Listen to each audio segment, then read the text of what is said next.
Les économies des pays de l'Afrique subsaharienne restent encore fragiles. Elles se situent globalement à 2,3% en 2018 contre 2,5% en 2017, selon la dernière publication du rapport d'Africa's Pulse.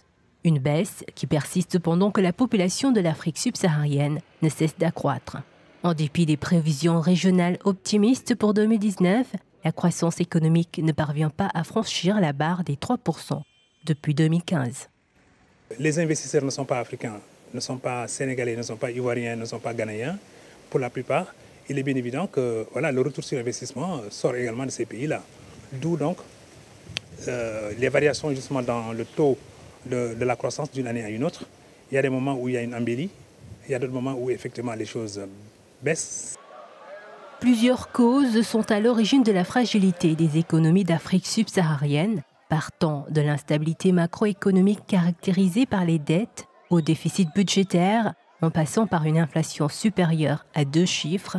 C'est à se demander qui sont-ils réellement les mauvais élèves de la région.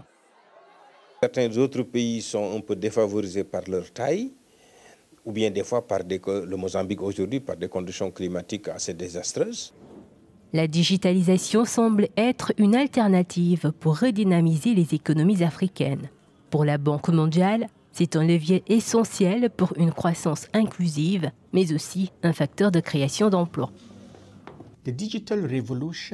La transformation numérique est aujourd'hui l'une des clés d'une croissance inclusive et facteur de la création d'emplois en Afrique. En effet, la digitalisation permettra d'améliorer la politique économique en Afrique subsaharienne. Néanmoins, certains pays africains s'en sortent.